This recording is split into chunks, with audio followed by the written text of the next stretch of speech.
ನಮಸ್ಕಾರ. ದಿನನಿತ್ಯದ ಸಣ್ಣ ಪುಟ್ಟ ತಪ್ಪು ಹೆಜ್ಜೆಗಳು ಕೂಡ ಕೆಲವೊಂದ್ಸಲ ಕೊಲೆಯಂಥ ಭೀಕರ ಪರಿಣಾಮಕ್ಕೆ ಎಡೆ ಮಾಡಿಕೊಡುತ್ತೆ. ಎಷ್ಟೇ ಎಚ್ಚರಿಕೆ ವಹಿಸಿದ್ರು ಇಂಥ ಅನಾಹುತಗಳು ನಡೆದ ಮೇಲಷ್ಟೇ ಗಮನಕ್ಕೆ ಬರೋದು. ಹೀಗೆ ಯಾವುದೋ ದುರದೃಷ್ಟಕರಗಳಿಗೆಯಲ್ಲಿ ಆತರಕ್ಕೆ ಬಿದ್ದು ಕೊಲೆಯಾಗಿ ಹೋದ ಮಾದೇವಪುರದ ತರಕಾರಿ ಏಜೆಂಟ್ ಮುನಿಸ್ವಾಮಿ ಅನ್ನೋ ವ್ಯಕ್ತಿಯ ಕುತೂಹಲಕಾರಿ ಕಥೆನ ನಾವಿವತ್ತು ನಿಮಗೆ ಹೇಳ್ತೀವಿ. ಮುನಿಸ್ವಾಮಿ ಮಾದೇವಪುರದ ತರಕಾರಿ ಮಂಡಿಲಿ ಏಜೆಂಟ್ ಆಗಿರ್ತಾನೆ. ಸಾಕಷ್ಟು ಹಣ ಆಸ್ತಿ ಹೊಂದಿರ್ತಾನೆ. 2 ಮನೆಗಳನ್ನ ಕಟ್ಟಿಸ್ಕೊಂಡಿರ್ತಾನೆ. ಆತನ ಹೆಂಡತಿ ಸತ್ತು ಹೋಗಿ ಸುಮಾರು 10 ವರ್ಷಗಳಾಗಿರುತ್ತೆ. ಇರೋ ಒಬ್ಬಳು ಮಗಳನ್ನ ಅನುಕೂಲ ಇರೋ ಕಡೆ ನೋಡಿ ಸಾಕಷ್ಟು ದುಡ್ಡು ಬಂಗಾರ ಕೊಟ್ಟು ಮದುವೆ ಮಾಡಿಕೊಟ್ಟಿರ್ತಾನೆ. ಆದ್ರೆ ಎಷ್ಟೇ ಆಸ್ತಿ ಇದ್ರೂ ಆತ ಒಂಟಿ. ಮಹಾದೇವಪುರ, ಹೊಸಕೋಟೆ.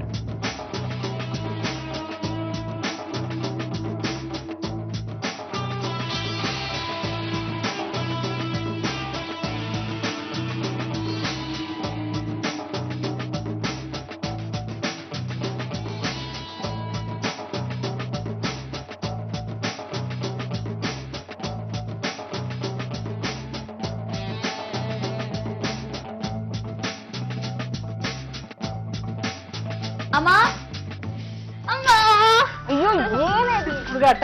ನಾ ಬಟ್ಟೆ ಮುಡಿಸ್ತಾ ಇನ್ ಕಾಣಲ್ವಾ? ನಿಂಗಮ್ಮ ಅವರ ಪುತ್ರಿ ರತ್ನಾರವರು PUC ನಲ್ಲಿ ಫಸ್ಟ್ ಕ್ಲಾಸ್ ಪಾಸ್ ಆಗಿದ್ದಾರೆ.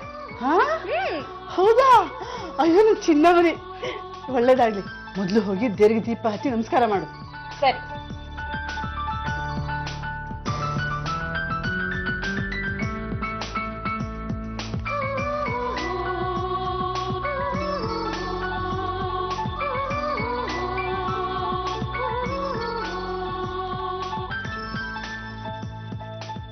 ಸದ್ಯ ನಿನ್ ಓದ್ ಮುಗೀತಲ್ಲ, ಇನ್ ನಿಂಗೊಂದ್ ಮದ್ವೆ ಮಾಡಿ ದಾರಿಗೆ ಕಳ್ಕೊಂಡ್ಬಿಡ್ತೀನಿ. ನಾನ್ ಮುಂದಕ್ಕೆ ಯಾವ ಕೋರ್ಸ್ ಮಾಡ್ಲಿ ಅಂತ ನೋಡ್ತಿದ್ರೆ ನೀನ್ ಬೇರೆ. ಏನು ಕೋರ್ಸಾ? ಓದು ಬೇಡ ಏನು ಬೇಡ, ಮದ್ವೆ ಆಗಿ ಆರಾಮಕ್ಕಿರು. ನಂಗ್ ಮದ್ವೆನೂ ಬೇಡ ಏನು ಬೇಡ, ನಾನ್ ಮುಂದಕ್ಕೆ ಓದ್ಬೇಕಮ್ಮ. ಏಯ್, ನೀನ್ PUC ಸೇರಿದಾಗ ನಾ ಹೇಳಿದೆ ತಾನೆ ನಿಂಗ್ PUC ಮುಗಿದ್ಮೇಲೆ ಮದ್ವೆ ಮಾಡ್ತೀನಿ ಅಂತ. ಒಪ್ಕೊಂಡಿದೀವ ನೀನು? ಹೌದು ಹೇಳಿದ್ದೆ, ಇವಾಗ್ಲೂ ಹೇಳ್ತೀನಿ. ಡಿಗ್ರಿ ಆದ್ಮೇಲೆ ಮದ್ವೆ ಮಾಡ್ಕೋತೀನಿ, ಸರಿನಾ? ನೋಡು, ಅದೆಲ್ಲ ಏನು ಬೇಡ. ನಾನ್ ಹೇಳ್ದಂಗ್ ಕೇಳು. ನೀನೀಗ ಮದ್ವೆ ಆಗ್ಬೇಕು ಅಷ್ಟೇ. ನಾನ್ ನಿಂಗೋಸ್ಕರ ಒಂದ್ ಒಳ್ಳೆ ಹುಡುಗನ್ ನೋಡ್ತಾ ಇದೀನಿ ಅಷ್ಟೇ.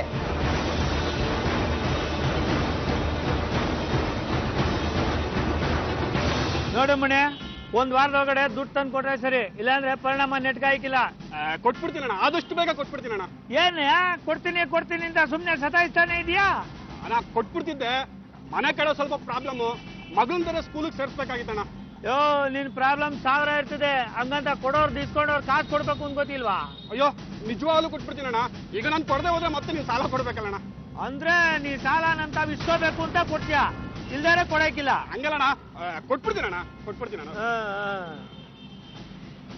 ಹೊರಡು. ಏನ್ ನಿಂಗಮ್ಮ ಇಷ್ಟು ದೂರ ಬಂದೆ? ಮೊದ್ಲು ಸ್ವೀಟ್ಸ್ ತಗೋ, ಆಮೇಲೆ ಏನ್ ಬೇಕಾಗ್ತದೆ. ಸ್ವೀಟಾ? ಏನಕ್ಕೆ? ನನ್ ಮಗಳು ರತ್ನ ಸೆಕೆಂಡ್ PUC ಫಸ್ಟ್ ಕ್ಲಾಸ್ ಅಲ್ಲಿ ಪಾಸ್ ಆಗಿದ್ದಾಳೆ, ಅದಕ್ಕೆ ಈ ಸ್ವೀಟ್. ಓಹೋ, ಬೆಳಗ್ಗೆ ದಾರಿಲಿ ಬರ್ತಾ ಇದ್ಲು, ಭಾರಿ ಖುಷಿನಾಗೆ ಹಾಡು ಹೇಳ್ಕೊಂಡ್ ಬರ್ತಿದ್ಲು. ಇದೇ ಆ ವಿಷಯ? ಹೌದು, ತುಂಬಾ ಖುಷಿಯಾಗಿದ್ದಾಳೆ. ಅವಳೇನೋ ಮುಂದೆ ಓದ್ತೀನಿ ಅಂತಾಳೆ, ಅದ್ ನಾನೇ ಮನೇಲಿರು ಓದಿ ಸಾಕು ಅಂದೆ. ಓದ್ಸು ಮುಂದಕ್ಕೆ ಅದ್ಯಾಕೆ ಮನೆಯಲ್ಲ ಕೂಡಿಸ್ಕೊಂಡ್ಯಾ? ಬೇಡಪ್ಪ, ಓದ್ಸಿದ್ರೆ ಅಷ್ಟು ಸುಲಭನ? ಎಷ್ಟು ದುಡ್ಡು ಖರ್ಚಾಗತ್ತೆ, ನಾನೆಲ್ಲಿಂದ ತರ್ಲಿ? ಅದು ಅಲ್ಲದೆ ಮದ್ವೆ ಅಂತ ಮಾಡ್ಬಿಟ್ರೆ ನನ್ ಜವಾಬ್ದಾರಿನೂ ಕಳಿಯುತ್ತೆ. ಮೊದ್ಲೇ ಗಂಡು ದಿಕ್ಕಲಿಂದ ಮನೆ, ಮುಂದೆ ಏನಾಗುತ್ತೆ ಯಾರಿಗ್ ಗೊತ್ತು? ಸರಿ ತಗೋ, ಈಗ ಮಗಳು ಕೊಡು. ಇಷ್ಟೊಂದು ದುಡ್ಡು? ಮಗಳು PUC ಪಾಸ್ ಆಗೋಳೆ ಅಂತ್ಯಾ, ಹೊಸ ಬಟ್ಟೆ ಗಿಟ್ಟೆ ಕೊಡ್ಸು. ಆಯ್ತು. ಮುನ್ಸ್ವಾಮಿ, ನೀ ಅಲ್ಲಿ ಓಡಾಡ್ತಿರ್ತೀಯ, ನಮ್ ರತ್ನಂಗೆ ಒಂದ್ ಒಳ್ಳೆ ಗಂಡ ಹೇಳು. ಅಂತಾನೆ ನಾನು ನೋಡ್ಬಿಟ್ಟು ಹೇಳ್ತೀನಿ. ಓಲ್ಡ್ ಇವಾಗ ಆಯ್ತು, ಬರ್ತೀನಿ.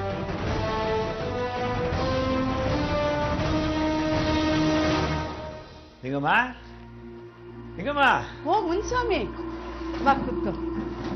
ಏನ್ ಈ ಕಡೆ ಬಂದಿದ್ದು? ಇಲ್ಲೇ ಕೆಲ್ಸ ಇತ್ತು ಬಂದಿದ್ದೆ, ಹಾಗೆ ಒಂದ್ಸರಿ ನೋಡ್ಕೊಂಡು ಮಾತಾಡ್ಸ್ಕೊಂಡು ಹೋಗೋಣ ಅಂತ ಬಂದೆ. ಎಲ್ಲಿ ರತ್ನ ಕಾಣಿಸ್ತಾ ಇಲ್ಲ? ಅವಳ ಎಲ್ಲ ಹೊರಗಡೆ ಹೋಗಿದ್ದಾಳೆ. ಸ್ವಲ್ಪ ಕಾಫಿ ತಲ್ಲ? ಕಾಫಿ ಗಿಫಿ ಏನು ಬೇಡಮ್ಮ. ಸ್ವಾಮಿ, ನನಗೊಂದು ವಿಷಯ ಹೇಳಿದ್ನಲ್ಲ, ನಮ್ ರತ್ನಂಗ್ ಗಂಡು ನೋಡು ಅಂತ. ಏನ್ ಮಾಡಿದೆ? ನೀನೇನೋ ಗಂಡು ನೋಡು ಅಂತ ಹೇಳಿದೆ, ಆದ್ರೆ ಒಂದು ವಿಚಾರ ಹೇಳ್ತೀನಿ, ನೀನು ಕೋಪ ಮಾಡ್ಕೋಬಾರ್ದು. ಕೋಪ ಯಾಕೆ ಹೇಳು? ನೀನು ಒಪ್ಪೋದಾದ್ರೆ ರತ್ನನ ನಾನೇ ಮದುವೆ ಮಾಡ್ಕೋತೀನಿ. ಏನು ಸ್ವಾಮಿ, ನನ್ನ ಮಗಳಿಗೆ ಒಳ್ಳೆ ಗಂಡು ನೋಡು ಅಂದ್ರೆ ನೀನೇ ಮದುವೆ ಆಗ್ತಿದ್ಯಲ್ಲ, ನಾಚಿಕೆ ಆಗಲ್ವ ನಿನ್ಗೆ? ನಿನ್ನ ವಯಸ್ಸೇನು ಅವಳ ವಯಸ್ಸೇನು, ಒಳ್ಳೆ ತಂದೆ ಮಗಳ ತರ ಇದೀರಲ್ಲ. ನೋಡು ನೋಡು, ನಾನು ಫಸ್ಟೇ ಹೇಳಿದ್ದೀನಿ ಕೋಪ ಮಾಡ್ಕೋಬಾರ್ದು ಅಂತ. ಮತ್ತೆ ಕೇಳಕ್ಕೆ ನಿಂಗೆ ಮನ್ಸಾದ್ರೂ ಹೇಗೆ ಬಂತು? ನೋಡು ನಿಂಗಮ್ಮ, ನನ್ನ ಹೆಂಡತಿ ಸತ್ತು 10 ವರ್ಷ ಆಯಿತು. ದುಡ್ಡು, ಆಸ್ತಿ, ಒಡವೆ, ಮನೆ ಬೇಕಾದಷ್ಟಿದೆ. ಆದರೆ ನಾನು ಒಂಟಿಯಾಗಿದ್ದೀನಿ. ರತ್ನನ ಮದುವೆ ಮಾಡ್ಕೊಂಡ್ರೆ ಆಸ್ತಿನೆಲ್ಲ ಅವಳಿಗೆ ಬರೀತೀನಿ. ನೀನು ಅವಳು ಇಬ್ರು ಆರಾಮಾಗಿರ್ಬೋದು. ಯೋಚನೆ ಮಾಡು. ಹೌದು, ನಿನ್ನ ಮಗಳಿದ್ದಾಳಲ್ಲ, ಅವಳಿ ಮದುವೆ ಒಪ್ತಾಳ? ಅವಳು ಯಾಕೆ ಒಪ್ಬೇಕು? ಅವಳಿಗೆ ಬೇಕಾದಾಗ ಆಸ್ತಿ ಪಾಸ್ತಿ ಎಲ್ಲ ಕೊಟ್ಟು ಒಳ್ಳೆ ಕಡೆ ಹುಡುಗರು ನೋಡಿ ಮದುವೆ ಮಾಡಿದ್ದೀನಿ. ಅವಳದೇನು ತಕರಾರಿಲ್ಲ. ಯೋಚನೆ ಮಾಡು.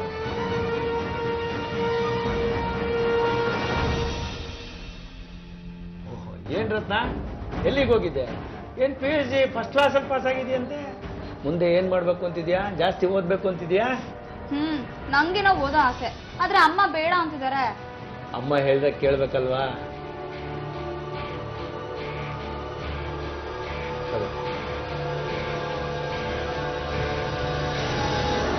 ಅಯ್ಯೋ, ಏನಿದೆ ಇಷ್ಟೊಂದು ದುಡ್ಡು? PUC ಫಸ್ಟ್ ಕ್ಲಾಸಲ್ಲಿ ಪಾಸ್ ಆಗಿದ್ಯಾ? ಏನ್ ಬೇಕು ಅದನ್ನ ತಗೋ. ಸರಿ.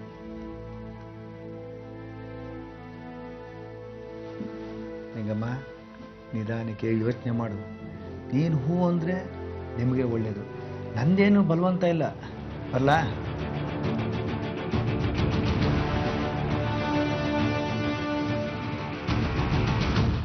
ನಿಂಗಮ್ಮಗೂ ಮುನಿಸ್ವಾಮಿ ಹೇಳಿದ್ದು ನಿಜ ಅನ್ಸುತ್ತೆ. ರತ್ನ ಮುನಿಸ್ವಾಮಿನ ಮದುವೆ ಆದ್ರೆ ತನ್ನ ಮಗಳು ರಾಣಿ ಹಾಗೆ ಜೀವನ ಮಾಡಬಹುದು, ಜೊತೆಗೆ ವಯಸ್ಸಾದ ಕಾಲದಲ್ಲಿ ತನ್ನ ಜೀವನ ಕೂಡ ಸುಖವಾಗಿರುತ್ತೆ ಅಂತ ಯೋಚಿಸ್ತಾಳೆ. ಅದಕ್ಕೋಸ್ಕರ ರತ್ನ ಮತ್ತು ಮುನಿಸ್ವಾಮಿ ನಡುವೆ ಸುಮಾರು 30 ವರ್ಷಗಳ ಅಂತರ ಇದ್ರು. ರತ್ನ ಈ ಮದುವೆಗೆ ಒಪ್ಪದೇ ಇದ್ರು ಅವಳಿಗೆ ವಾಸ್ತವನ ವಿವರಿಸಿ ತಂದೆ ವಯಸ್ಸಿನ ಮುನಿಸ್ವಾಮಿ ಜೊತೆ ಮದುವೆ ಮಾಡಿಸ್ತಾಳೆ.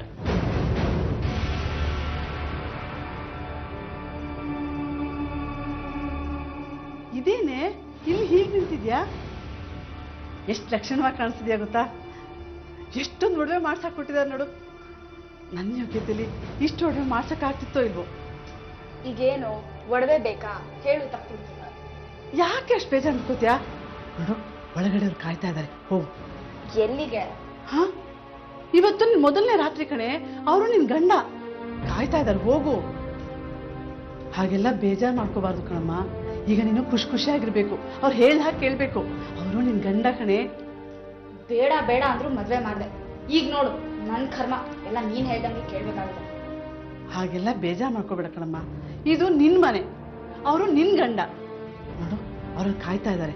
ನೀನು ಹೀಗೆಲ್ಲ ಸಿಡಿತಾ ಕೂತ್ಕೋಬೇಡ. ಸ್ವಲ್ಪ ಖುಷಿಯಾಗಿ ನಗ್ನಾಗ್ತಾ ಇರಿಸೋದ. ಹೋಗು, ಹೇಳಿ. ಬಾ, ಏನಾಗಲ್ಲ.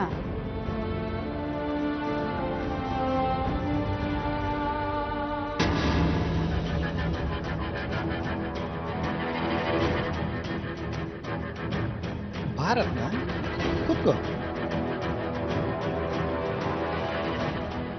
ಯಾಕೆ ಸಪ್ಪಿದೆಯಾ? ನೀನು ಮದುಮಗಳು, ನಗನಗ್ತಾ ಇರಬೇಕು. ಯಾಕೆ? ಯಾರು ಏನಾರು ಅಂದ್ರ? ಇಲ್ಲ. ಮತ್ತೆ ಯಾಕೆ ಹೀಗೆ ಸಪ್ಕಿದೆಯಾ? ನನಗೆ ಗೊತ್ತು, ಈ ವಯಸ್ಸಾಗಿರೋನ್ ಕಟ್ಕೊಂಡು ನೀನು ಹೇಗೆ ಸುಖವಾಗಿ ಬಾಳ್ತೀಯ ಅಂತ ತಾನೇ ನೀನು ಯೋಚನೆ. ಅಂತ ಯೋಚನೆ ಇದ್ರೆ ನಿನ್ನ ಮನಸ್ಸಿಂದ ತೆಗೆದಾಕ್ಬಿಡು. ನಿನಗೇನು ಕುಂದು ಕೊರತೆ ಬರದೇ ಇರೋಂಗೆ ನೋಡ್ಕೊಳ್ಳೋದು ನನ್ನ ಜವಾಬ್ದಾರಿ. ನನ್ನ ಆಸ್ತಿ ಎಲ್ಲ ನಿಂದೆ. ಒಟ್ಟಿನಲ್ಲಿ ನೀನು ನಗನಗ್ತಾ ಇರಬೇಕು. ಈಗಲಾರ ನಗ್ತೀಯ ಇಲ್ವಾ?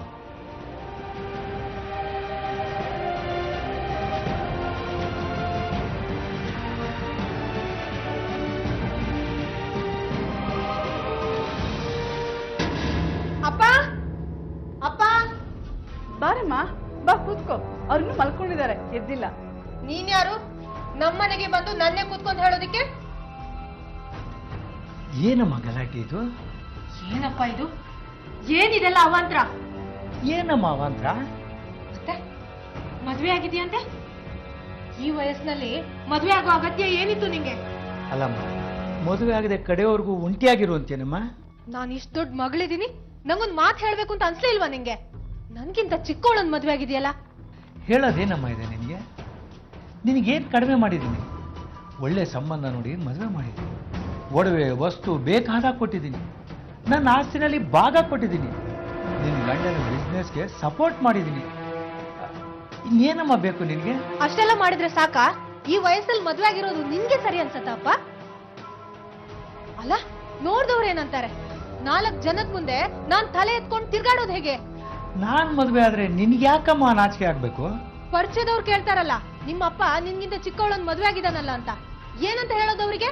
ನೋಡಮ್ಮ, ನಿನ್ ಕತೆ ಕಟ್ಕೊಂಡು ನಾನು ಒಂಟಿ ಇರಕ್ಕಾಗಲ್ಲ. ಇಷ್ಟೊಂದು ಆಸ್ತಿಗಳೆಲ್ಲ ಸಂಪಾದನೆ ಮಾಡೋದು ಯಾರಿಗೋಸ್ಕರ? ಇದ್ದು ಏನ್ ಪ್ರಯೋಜನ? ಕಡೆಯವರೆಗೂ ಸಂತೋಷವಾಗಿರ್ಬೇಕು ಅಂತ ನಾನು ಮದುವೆ ಮಾಡ್ಕೊಂಡಿದ್ದೀನಿ. ಏನಾದ್ರೂ ಮಾಡ್ಕೊಂಡು ಸಾಯ್, ನಂಗ್ ಮುಖ ತೋರಿಸ್ಬೇಡ. ಎಷ್ಟು ಚಿಕ್ಕ ಹುಡುಗಿನ ಮದ್ವೆ ಆಗೋದಕ್ಕೆ ನಿಂಗ್ ಮನ್ಸಾದ್ರೂ ಹೇಗ್ ಬಂತು? ಏನಮ್ಮ, ನಿನ್ನೆ ತಾನೇ ಮದುವೆ ಆಗಿದೆ, ಬೆಳಗಾಗಿದ್ದ ಈ ತರ ಕೆಟ್ಟ ಮಾತಾಡ್ತೀಯಾ? ನಿಂಗೆ ನಾಚಿಕೆ ಆಗಲ್ವಾ? ನೀನ್ ಬಾಯ್ ಮುಚ್ಕೊಂಡಿರು. ದುಡ್ಡುಗೋಸ್ಕರ ನಮ್ಮ ಅಪ್ಪನೇ ಬುಟ್ಟಿಗೆ ಹಾಕೊಂಡು ಇಷ್ಟು ಸಣ್ಣ ಮಗಳನ್ನ ಮದುವೆ ಮಾಡ್ಕೊಟ್ಟಿದ್ಯಲ್ಲ, ನಾಚಿಕೆ ಆಗ್ಬೇಕು ನಿಂಗೆ. ದುಡ್ಡುಗೋಸ್ಕರ ಏನೆಲ್ಲ ಮಾಡ್ತಾರಪ್ಪ ಜನ. ಬನ್ರಿ ಹೋಗೋಣ.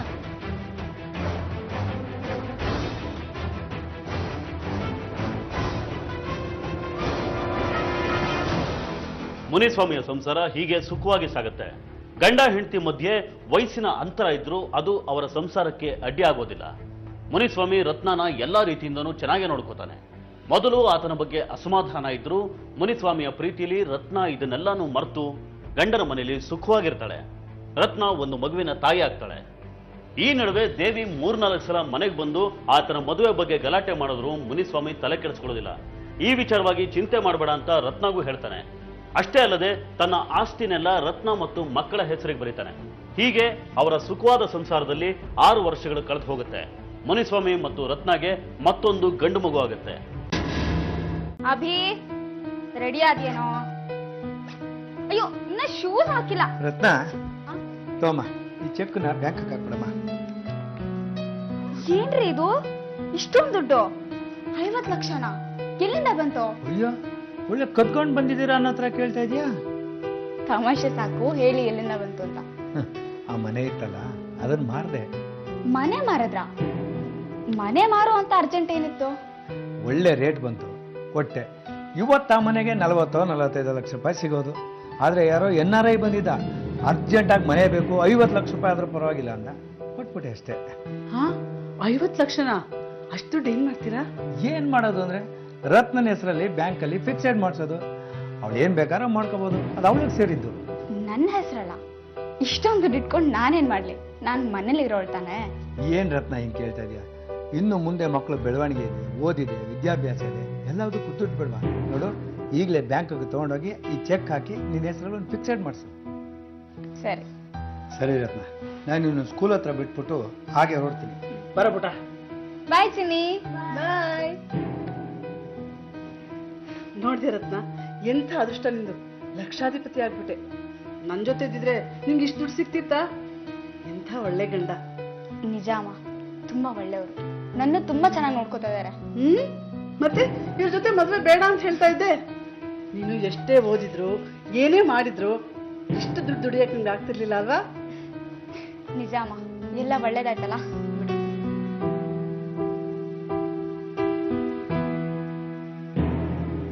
ಕೇಳಿದ್ದೀನಿ ಹೊಸ ನ್ಯೂಸು. ಹೊಸ ನ್ಯೂಸ? ನಮ್ಮಪ್ಪ ಇನ್ನೊಂದು ಮದುವೆ ಮಾಡ್ಕೊಂಡ್ರಾ? ಅದೇನೋ ನನಗೆ ಗೊತ್ತಿಲ್ಲ. ಇಂಟ್ರೆಸ್ಟ್ ಇದ್ರೆ ನೀನು ಹೋಗಿ ನೋಡ್ಕೊಂಡ್ ಬಾ. ಆದ್ರೆ ಈಗಿನ ಹೊಸ ನ್ಯೂಸು ಅದಲ್ಲ. ಆ ನಿಮ್ ಹಳೆ ಮನೆ ಇತ್ತಂತಲ್ಲ, ಅದನ್ನು ಮಾರದ್ರಂತ ನಿಮ್ಮಪ್ಪ. ಮನೆ ಮಾರಿದ್ರ? ಎಷ್ಟಕ್ಕಂತೆ? 50 ಲಕ್ಷ. ಪಾರ್ಟಿ ಯಾರೋ NRI ಅಂತೆ, ಒಳ್ಳೆ ದುಡ್ಡು ಕೊಟ್ಟ ಅಂತ ಮಾರ್ಬಿಟ್ರಂತೆ. ಹಂಗಂತ ನನ್ನ ಫ್ರೆಂಡ್ ಹೇಳ್ದ. ಮತ್ತೆ ದುಡ್ಡನ್ನೇನ್ ಮಾಡ್ದ? ಏನ್ ಮಾಡ್ದ ಅಂದ್ರೆ, ಅವನಿಗೂ ಹೆಂಡತಿ ಮಕ್ಳಿಲ್ವಾ, ನಿಮ್ ಚಿಕ್ಕಮ್ಮನ ಹೆಸರಲ್ಲಿ ಫಿಕ್ಸೆಡ್ ಹಾಕಿದಾನಂತೆ. ನೋಡು, ನಿನ್ ಕೈಗೊಂದು ದೊಡ್ಡ ಮಣ್ಣಿನ ಮಡಿಕೆ ಕೊಟ್ಟ. ಅಯ್ಯೋ, ಎಲ್ಲ ಹಾಳಾಗೋಯ್ತಲ್ರಿ. ಅವಳೊಬ್ಳು ಇಲ್ದಿದ್ರೆ ನಂಗೆ 25 ಲಕ್ಷನಾದ್ರೂ ಬರೋದು. ಯಾಕಾದ್ರೂ ಬಂದ್ಲು? ಏನು ಮಾಡಕ್ಕಾಗಲ್ಲ ಬಿಡು.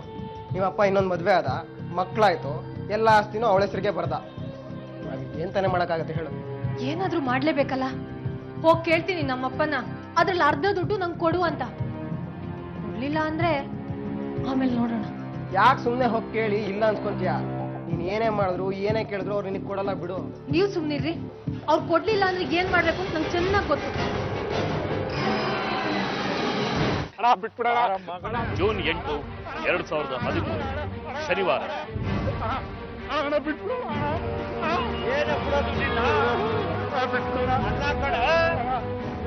ನಾನು ನೋಡ್ತಾನೆ ಇದ್ದೀನಿ, ಈಗ ಕೊಡ್ತೀನಿ ಯಾಕೆ ಕೊಡ್ತೀನಿ ಅಂತ ಸತಾಯಿಸ್ಕೊಂಡು ಹೋಯ್ತಾ ಇದ್ದೀನ ಬಡ್ಡಿ ಮಗನೇ.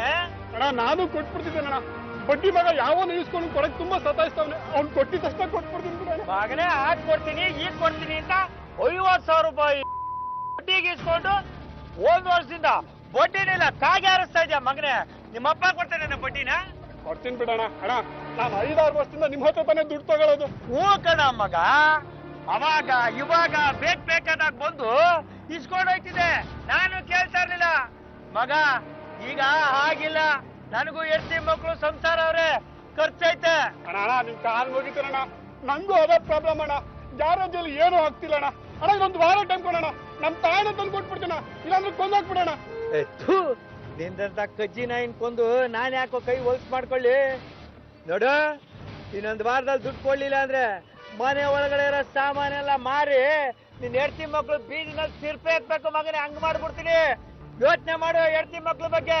ಆಯ್ತಣ್ಣ, ಅವ್ರನ್ನ ಸಾಕೋಕ್ಕೋಸ್ಕರ ನಾನು ಇಷ್ಟೊಂದು ಸಾಲ ಮಾಡ್ಕೊಂಡಿರೋದು. ಇನ್ನೊಂದು ವಾರ ಟೈಮ್ ಕೊಟ್ಬಿಡೋಣ, ನಿನ್ ಸಾಲ ತೀರಿಸ್ಬಿಡ್ತೀನಿ. ಇನ್ನೊಂದು ವಾರ ಕೊಡ್ದೇ ಇರು, ಆಗ ನೋಡು.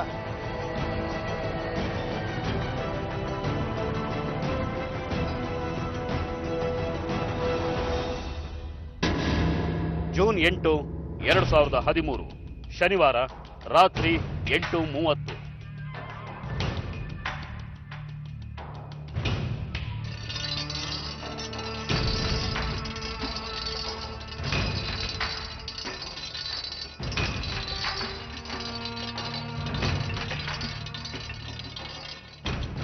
ಮಚ್ಚ, ಐಟಮ್ಗಳನ್ನೆಲ್ಲ ಎತ್ಕೊಂಡು ಆಚೆ ಕಡೆ ಓಡಾಡ್ಬಿಡು. ಅತ್ತೊಳಗೆ ಮಗ ಎಲ್ಲ ಅವನು ಬರ್ಲೇ ಇಲ್ವಲ್ಲ, ಕೊಟ್ಕೊಳಕ್ ಟೈಮ್ ಆಯ್ತು, ಎಣ್ಣೆನು ಓಡ್ಸಿಲ್ಲ ನೀನು. ಆಯ್ತು ಬಿಡು ಮಗ.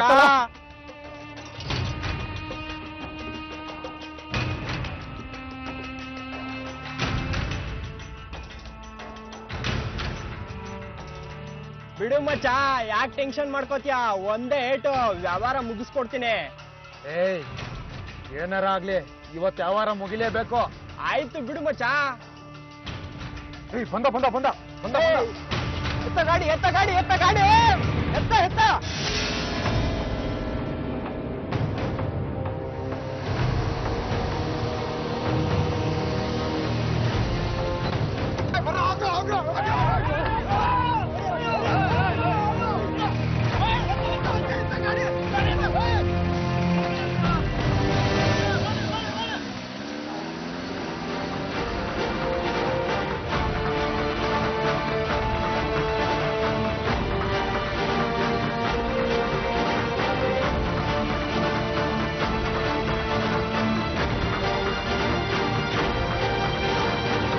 ಮುನಿಸ್ವಾಮಿಯ ಮೇಲೆ ಹೀಗೆ 4-5 ಜನ ಆಗಂತಕರು ಅಚಾನಕ್ ಆಗಿ ದಾಳಿ ಮಾಡಿ ಪರಾರಿಯಾಗ್ತಾರೆ.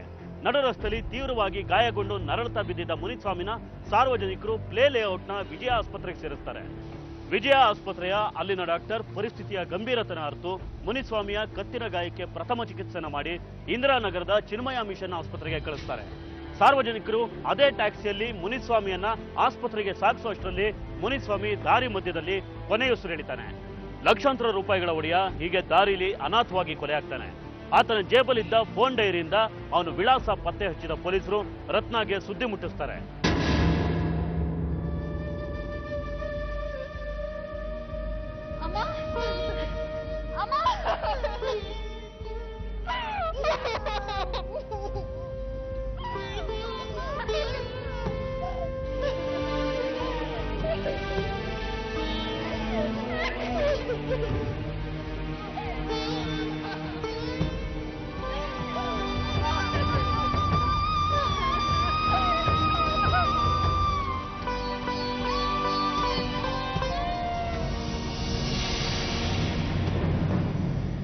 ಬನ್ನಿ ಸರ್, ಕೂತ್ಕೊಳ್ಳಿ. ಪರವಾಗಿಲ್ಲ, ನಮಗೆ ಮುನ್ಸ್ವಾಮಿ ಅವ್ರ ಬಗ್ಗೆ ಕೆಲವೊಂದು ಡೀಟೇಲ್ಸ್ ಸಿಕ್ಕಿದೆ. ನೀವು ನಿಮ್ಗೆ ಗೊತ್ತಿರೋ ವಿಚಾರಗಳನ್ನ ಹೇಳಿದ್ರೆ ನಮ್ಮ ತನಿಖೆಗೆ ಸ್ವಲ್ಪ ಅನುಕೂಲ ಆಗುತ್ತೆ. ಏನಂತ ಹೇಳುದು ಸರ್, ಅವ್ರು ತುಂಬಾ ಒಳ್ಳೆಯವರು, ಯಾರ ತಂಟೆಗೂ ಹೋಗ್ತಿರ್ಲಿಲ್ಲ. ಅವರಾಯ್ತು, ಅವ್ರ ಕೆಲಸ ಆಯ್ತು ಅಂತಿರ್ತಿದ್ರು. ನೀವ್ಯಾರು? ನಿಮ್ಮ ಪರಿಚಯ ಆಗಲಿಲ್ಲ. ನಾನು ಅವ್ರ ಅತ್ತೆ ಅಂದ್ರೆ ಇವಳ ತಾಯಿ. ನೀವು ಇಲ್ಲೇ ಇರ್ತೀರಾ ಅಥವಾ ಈ ಇನ್ಸಿಡೆಂಟ್ ಆದ್ಮೇಲೆ ಬಂದ್ರಾ? ಇಲ್ಲ ಸರ್, ನಾನು ಮಹದೇವಪುರದಲ್ಲಿ ಬಾಡಿಗೆ ಮನೇಲಿದ್ದೆ.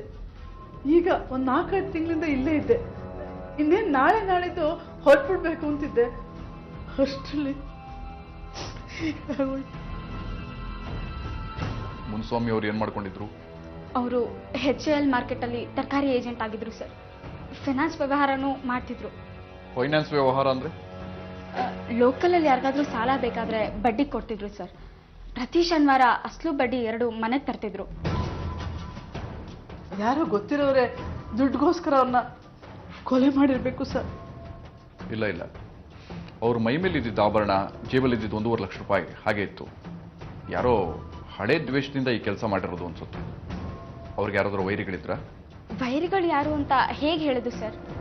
ಫೈನಾನ್ಸ್ ವ್ಯವಹಾರದಲ್ಲಿ ಎಷ್ಟೊಂದು ಜನ ಸಾಲ ಇಸ್ಕೊಂಡಿರ್ತಾರೆ. ಅವ್ರನ್ನ ವಿಚಾರಿಸಿದ್ರೆ ಗೊತ್ತಾಗ್ಬೋದು ಅನ್ಸುತ್ತೆ. ಆಯ್ತು, ನಾವು ವಿಚಾರಿಸ್ತೀವಿ. ಯಾರೋ ಸಾಲ ಇಸ್ಕೊಂಡಿರೋರು ಈ ಕೆಲಸ ಮಾಡಿರೋದು ಅನ್ಸುತ್ತೆ. ನಾವು ಹೇಳಿ ಕಳಿಸಿದಾಗ ನೀವು ಸ್ಟೇಷನ್ಗೆ ಬರಬೇಕಾಗುತ್ತೆ.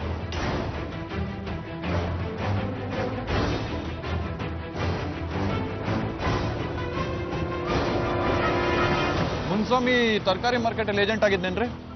ಹೌದು ಸರ್, ಹೊರಗಡೆಯಿಂದ ಹೋಲ್ಸೇಲ್ ತಗೊಂಬಂದು ಇಲ್ಲಿ ಅಂಗಡಿಗಳೆಲ್ಲ ಸೇಲ್ ಮಾಡ್ತಾ ಇದ್ದೀವಿ ಸರ್. ಅವ್ನು ಇಲ್ಲೊಂದು ಅಂಗಡಿನೂ ಇಟ್ಕೊಂಡಿದ್ದಂತೆ. ಅಂಗಡಿನೂ ಇಟ್ಕೊಂಡಿದ್ದೀವಿ ಸರ್. ಓ, ನಿಮ್ಮ ಹೆಸರೇನು? ವೇಲು ಅಂತ ಸರ್. ಸುಮಾರು ಎಷ್ಟು ವರ್ಷದಿಂದ ಇದ್ದಿದ್ರಿ ಇಲ್ಲಿ? 20 ವರ್ಷದಿಂದ ಇದ್ದೀವಿ ಸರ್ ನಾವು. ಮುನ್ಸ್ವಾಮಿ ತರಕಾರಿ ವ್ಯಾಪಾರ ಜೊತೆಗೆ ಈ ಬಡ್ಡಿ ಲೇವಾದೇವಿನೂ ಮಾಡ್ತಿದ್ದಂತೆ. ಹೌದು ಸರ್, ಅಂಗಡಿಗಳಿಗೆಲ್ಲ ಹೋಲ್ಸೇಲ್ ತಂದು ಹಾಕೋದಲ್ದೆ ಅವ್ರಿಗೆ ಬಡ್ಡಿಗಳಿಗೆಲ್ಲ ಕೊಟ್ಟು ವ್ಯಾಪಾರ ಮಾಡಿ. ಈ ದುಡ್ಡು ಇಸ್ಕೊಂಡಿರೋರು ಟೈಮಿಗೆ ಸರಿಯಾಗಿ ಕೊಡ್ಲಿಲ್ಲ ಅಂದ್ರೆ ಜಗಳ, ಹೊಡೆದಾಟ ಆ ಥರದ್ದೇನೂ ಆಗ್ತಿರ್ಲಿಲ್ವಾ? ಈ ಬಡ್ಡಿ ವ್ಯವಹಾರದಲ್ಲಿ ಅವೆಲ್ಲ ಕಾಮನ್ ಅಲ್ವೇನ್ರಿ? ಸಾಮಾನ್ಯವಾಗಿ ಅವನು ಏನು ಜಗಳ ಮಾಡಿದಂಥ ಮನುಷ್ಯ ಅಲ್ಲ ಸರ್. ದುಡ್ಡು ವಾಪಸ್ ಕೊಡೋದಕ್ಕೆ ಅವನು ಜಾಸ್ತಿ ಟೈಮೇ ಕೊಡ್ತಾ ಇದ್ದ ಸರ್. ಆದರೆ ಮೊನ್ನೆ ಶನಿವಾರ ಬೆಳಗ್ಗೆ ಒಬ್ಬನ ಹಿಡಿದು ಹೊಡೆಯೋದು ನೋಡಿದೆ ಸರ್. ಯಾರಿಗೆ ಸರ್? ಮಣಿ ಅಂತ ಸರ್. ಅವನು ಇಲ್ಲೇ ಗ್ಯಾರೇಜ್ ಇಟ್ಕೊಂಡಿದ್ದಾನೆ ಸರ್. ಅವನು ಸಾಲ ಇಸ್ಕೊಂಡು ವಾಪಸ್ ಕೊಡೋದು ಸ್ವಲ್ಪ ಲೇಟ್ ಮಾಡ್ತಾ ಇದ್ದ ಸರ್. ಹಾಗಾದ್ರೆ ಅವನ ಜೊತೆನೇ ಜಾಸ್ತಿ ಜಗಳ ಆಗಿರ್ಬೇಕು.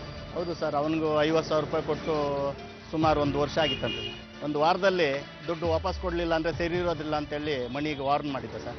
1 ವಾರ ಆಗೋದ್ರಲ್ಲಿ ಈ ಥರ ಆಗೋಯ್ತಲ್ಲ ಸರ್. 50,000 ರೂಪಾಯಿ ಅಂದರೆ ಸಣ್ಣ ಅಮೌಂಟ್ ಅಲ್ಲ. ಬಡ್ಡಿ ಗಿಡ್ಡಿ ಎಲ್ಲ ಸೇರಿ 1-2 ಲಕ್ಷ ರೂಪಾಯಿ ಆಗಿರ್ಬೇಕಲ್ಲ? ಏನೋ ಗೊತ್ತಿಲ್ಲ ಸರ್. ಮಣಿ ಅವನ ಹತ್ರ ಒಂದು 7-8 ವರ್ಷದಿಂದ ವ್ಯವಹಾರ ಮಾಡ್ತಾ ಇದ್ದೆ ಸರ್. ಇಷ್ಟು ವರ್ಷದಲ್ಲಿ ಅಷ್ಟು ದೊಡ್ಡ ಜಗಳಲ್ಲಿ ಇದೆ ಮೊದಲು ಸರ್. ಹಾಗಾದ್ರೆ ಮಣಿಗೆ ಕೋಪ ಬಂದು ಸಿಟ್ಟಲ್ಲಿ ಏನೋ ಮಾಡಿರೋ ಚಾನ್ಸಸ್ ಇದೆ.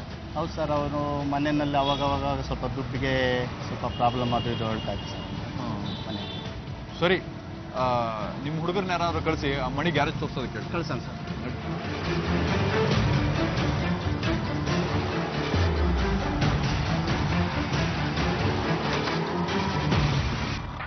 ಯಾವುದು ಗ್ಯಾರೇಜ್? ಇದೇ ಗ್ಯಾರೇಜ್. ಸರ್ ಏನಾಗಬೇಕಾಯ್ತು ಸರ್? ನಿಮ್ದೇನೇನ್ರಿ ಗ್ಯಾರೇಜು? ಹೌದು ಸರ್, ನನ್ನ ಹೆಸರು ಕಾಸಿಮ್ ಅಂತ, ನಂದೇ ಗ್ಯಾರೇಜ್ ಸರ್. ಇಲ್ಲಿ ಮಣಿ ಅಂತ ಕೆಲಸ ಮಾಡ್ತಾನಲ್ಲ, ಎಲ್ರಿ ಅವನು? ಸರ್ ಅವ್ನು 2 ದಿವಸದಿಂದ ಕೆಲಸಕ್ಕೆ ಬರ್ತಾ ಇಲ್ಲ ಸರ್. ಅವ್ನ ಮೊಬೈಲ್ ನಂಬರ್ ಏನಾದ್ರು ಇದೆಯಾ? ಮೊಬೈಲ್ ನಂಬರ್ ಇದೆ, ಸ್ವಿಚ್ ಆಫ್ ಅಂತ ಬರ್ತಾ ಇದೆ. ನಾನು ಟ್ರೈ ಮಾಡಿ ಸಾಕಾಯ್ತು ಸರ್. ಅವ್ನ ಮನೆ ಎಲ್ಲಿದೆ ಅಂತ ಗೊತ್ತೇನ್ರಿ ನಿಮಗೆ? ಗೊತ್ತು ಸರ್. ಏನು ವಿಷಯ ಸರ್? ಏನಿಲ್ಲ, ಯಾರಾದ್ರೂ ಸಾಲ ಇಸ್ಕೊಂಡಿದ್ದಾನೆ, ವಾಪಸ್ ಕೊಟ್ಟಿಲ್ಲ. ಸಣ್ಣ ವಿಚಾರಣೆ ಅಷ್ಟೇ. ಅವ್ನು ಹಂಗೆ ಸರ್, ತಿಂಗ್ಳಿಗೆ ಮುಗಿಯೋಕೆ ಮುಂಚೆನೆ ಅಡ್ವಾನ್ಸ್ ಅಂತ ಇಸ್ಕೊಂಡ್ಬಿಡ್ತಾನೆ, ರಜೆ ಹಾಕ್ಬಿಡ್ತಾನೆ ಸರ್. ಅಷ್ಟೊಂದು ಸಾಲ ಮಾಡಿ ಏನ್ರಿ ಮಾಡ್ತಾನೆ ಅವನು? ಸರ್ ಅವ್ರ ತಂದೆ ತಾಯಿಗೆ ಹುಷಾರಿಲ್ಲ ಸರ್, 3-4 ಜನ ಮಕ್ಕಳು. ಒಂದು ಫ್ಯಾಮಿಲಿ ಮೇಂಟೈನ್ ಮಾಡ್ಬೇಕಲ್ಲ ಸರ್. ಸರಿ ನೋಡ್ರಿ, ತೋರಿಸಿ ಅವ್ರು ಬನ್ನಿ.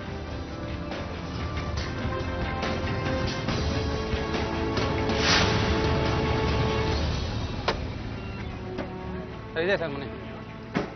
ಮಣಿ ಎಲ್ಲಮ್ಮ? ಮಣಿ ಹುಷಾರಿಲ್ಲ, ಒಳಗಡೆ ಮಲಗಿದ್ದಾರೆ ಸರ್. ಹುಷಾರಿಲ್ಲ ಅಂತ ಮಲಗಿದಾನ? ಪೊಲೀಸವ್ರು ಬರ್ತಾರೆ ಅಂತ ಭಯನ? ಯಾಕೆ ಸರ್ ಭಯ? ಕೊಲೆ ಮಾಡಿ ಬಂದಿದ್ದಾನೆ. ಕೊಲೆನಾ? ಕೊಲೆನಾ? ನಂಗೇನು ಹೇಳಿಲ್ಲ ಸರ್ ನೀವು. ನಿಮ್ಗೆ ಹೇಳಿದ್ರೆ ಸಿಗ್ತಾ ಇದ್ದೇನ್ರಿ ಆ ರಾಸ್ಕಲ್ಲು. ಎಸ್ಕೇಪ್ ಆಗ್ತಿದ್ದ, ತಲೆ ತಪ್ಪಿಸ್ಕೊಂಡು ಓಡೋಗ್ತಿದ್ದ. ಸಾಲ ಮಾಡಿ ವಾಪಸ್ ಕೇಳಿದ್ರೆ ಕೊಲೆ ಮಾಡಿ ಬಂದಿದ್ದಾನೆ. ಏಯ್, ಏನೋ ಮಕ ನೋಡ್ತಿದ್ದೀರಾ? ಹೇಳ್ಕೊಂಬನ್ರ ಅವನ್ನ. ನನ್ ಗಂಡ ಅಂತವ್ರಲ್ಲ ಸರ್. ನಿನ್ ಗಂಡ ಎಂತವನು ಅಂತ ನಮಗ್ ಚೆನ್ನಾಗ್ ಗೊತ್ತು, ಸುಮ್ನಿರಮ್ಮ. ಹಾಕೊಂಡು ಒಳಗಡೆ ರುಬ್ಬಿದ್ರೆ ಎಲ್ಲ ಈಚೆ ಬರುತ್ತೆ. ಏನ್ರ ನೋಡ್ತಿದ್ರಾ? ಒಳಕೋಗಿ ಹುಡುಕ್ರ. ಹೇಳ್ಕೊಂಬನ್ರಿ ಅವನ್ನ. ಹೋಗಮ್ಮ, ನಿನ್ ಗಂಡ ಹೋಗಮ್ಮ, ಹೇಳ್ತಾ ಇಲ್ಲ. ಹೋಗಮ್ಮ ಹೋಗಮ್ಮ ನೀನ್ ಒಳಗಡೆ.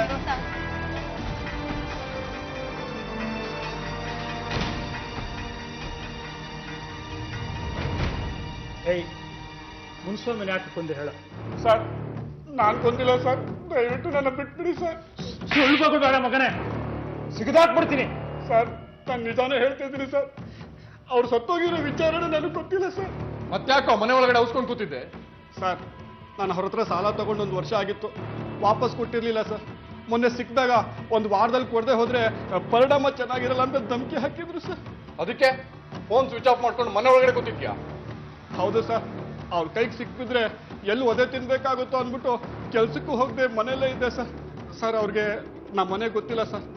ಫೋನ್ ಮಾಡ್ಬೋದು ಅಂತ ಮೊಬೈಲ್ನ ಸ್ವಿಚ್ ಆಫ್ ಮಾಡ್ಕೊಂಡು ಮನೆಯಲ್ಲೇ ಇದ್ದೆ ಸರ್.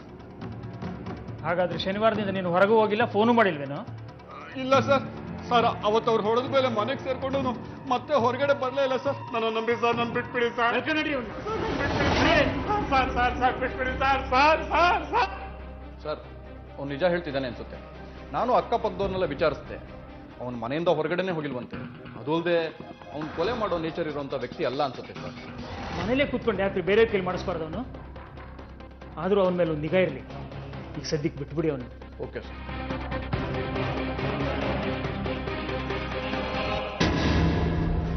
ಏನ್ ವಿಷಯ ಸರ್? ಬರೋಕ್ ಹೇಳಿದ್ರಿ?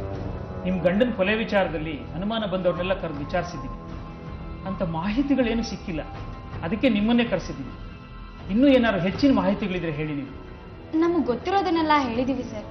ಇನ್ನೇನಾದ್ರೂ ಡೌಟ್ಸ್ ಇದ್ರೆ ಕೇಳಿ. ಮುನಿಸ್ವಾಮಿ ಅವರಿಗೆ 55 ವರ್ಷ. ಇವ್ರನ್ನ ನೋಡಿದ್ರೆ 23-24 ತರ ಇದ್ದಾರೆ. ಹೇಗ್ರಿ ಈ ಮದುವೆಗೆ ಒಪ್ಕೊಂಡ್ರಿ ನೀವು? ಸರ್, ನಮ್ಮ ಮನೆ ಗಂಡ ದಿಕ್ಕಿದ ಮನೆ ಸರ್.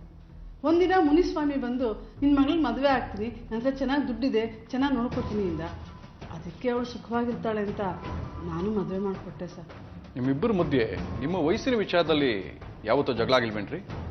ಇಲ್ಲ ಸರ್, ನನ್ನನ್ನು ಅವ್ರು ತುಂಬ ಚೆನ್ನಾಗಿ ನೋಡ್ಕೋತಾ ಇದ್ರು. ಅವರಿಂದ ನನಗೆ ಯಾವುದೇ ರೀತಿ ಮೋಸ ಆಗಿಲ್ಲ. ಇನ್ನು ಜಗಳ ಯಾಕೆ? ಹಾಗಾದ್ರೆ ನಿಮಗೂ ಆ ಮದುವೆ ಆಗೋದಕ್ಕೆ ಒಪ್ಪಿಗೆ ಇತ್ತು? ಹಾಗೇನಿಲ್ಲ ಸರ್. ನನಗೂ ಅವ್ರಿಗೂ 30 ವರ್ಷ ಡಿಫ್ರೆನ್ಸು. ಮೊದಲು ನಾನು ಬೇಡ ಅಂತಿದ್ದೆ. ಆಮೇಲೆ ಅಮ್ಮನ ಬಲವಂತಕ್ಕೆ ಮದುವೆ ಮಾಡ್ಕೊಂಡೆ. ನಿಮಗೆ ನನ್ನ ಮೇಲೆ ಯಾಕೆ ಸರ್ ಅನುಮಾನ? ಅನುಮಾನ ಅಂತ ಅಲ್ಲಮ್ಮ, ಕೊಲೆಗೆ ಬೇಕಾದಷ್ಟು ಕಾರಣಗಳಿರುತ್ತೆ. ಅದನ್ನೆಲ್ಲ ತಿಳ್ಕೋಬೇಕು ಅಂದರೆ ಇದೆಲ್ಲ ಮಾಮೂಲು. ಅವ್ರ ಆಸ್ತಿ ಎಷ್ಟಿತ್ತು? ಅದ್ರ ಬಗ್ಗೆ ನಂಗೆ ಸರಿಯಾಗಿ ಗೊತ್ತಿಲ್ಲ ಸರ್.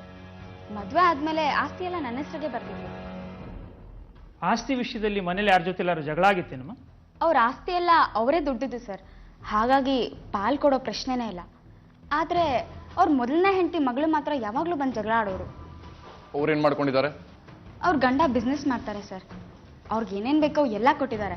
ಹಣ, ಆಸ್ತಿ, ಒಡವೆ ಎಲ್ಲ ಕೊಟ್ಟಿದ್ದಾರೆ ಸರ್. ಆಯಿತು, ಅದನ್ನ ವಿಚಾರಿಸ್ತೀವಿ. ಅವ್ರು ಫೈನಾನ್ಸ್ ಮಾಡ್ತಿದ್ರು ಅಂತ ಹೇಳಿದ್ರಲ್ಲ, ಆ ಸಾಲ ತಗೊಂಡಿರೋದೇನಾದ್ರು ಡೀಟೇಲ್ಸ್ ಇದೆ ನಿಮ್ಮ ಹತ್ರ? ವ್ಯವಹಾರದ ವಿಚಾರವಾಗಿ ನಮ್ಮ ಹತ್ರ ಏನೂ ಮಾತಾಡ್ತಿರ್ಲಿಲ್ಲ ಸರ್. ಸಾಲ ತಗೊಂಡವರು ಇದೇ ಸಮಯಕ್ಕೆ ಕಾಯ್ತಿರ್ತಾರಲ್ವಾ. ಸಾಲ ತಗೊಂಡಿದ್ದೀವಿ ಅಂತ ಯಾರು ಬಂದು ಹೇಳ್ತಾರೆ ಸರ್? ನೀವು ಹೇಳೋದು ಸರಿ ಸರ್. ಆದಷ್ಟು ಬೇಗ ಆ ಕೊಲೆಗಾರನ ಕಂಡುಹಿಡಿರಿ ಸರ್. ಅವ್ರಿಗೆ ಸರಿಯಾಗಿ ಶಿಕ್ಷೆ ಕೊಡಿಸಿ. ಆಯ್ತಮ್ಮ, ಅದು ನಮ್ಮ ಡ್ಯೂಟಿ, ನಾವು ಮಾಡ್ಕೊಳ್ತೀವಿ. ನೀವಿನ್ನು ಹೊರಡಿ. ನಾವು ಹೇಳಿ ಕಳಿಸ್ತಾ ಬರಬೇಕಾಗುತ್ತೆ ಸ್ಟೇಷನ್ಗೆ. ಆಯ್ತು ಸರ್, ಬರ್ತೀವಿ.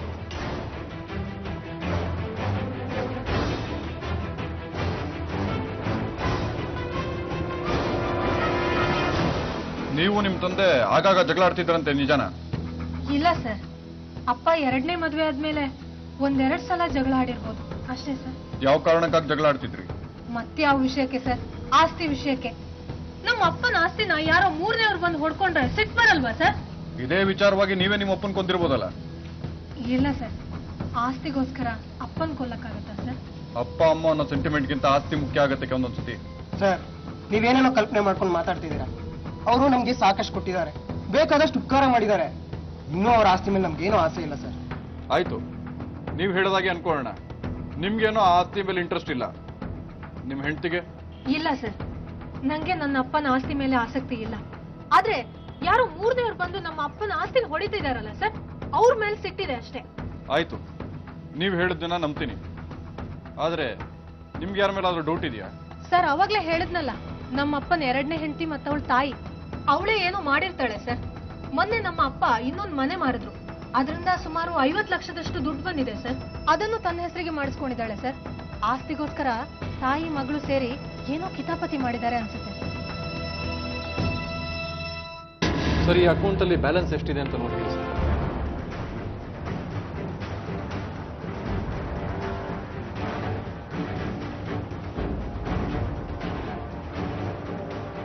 ಇವ್ರ ಅಕೌಂಟ್ನಲ್ಲಿ ಬರೀ 5,000 ರೂಪಾಯಿ ಬ್ಯಾಲೆನ್ಸ್ ಇದೆ ಅಷ್ಟೇ. ಬರೀ 5,000 ರೂಪಾಯಿನ? ಹೌದು. ಯಾಕೆ ಸರ್, ಡೌಟಾ?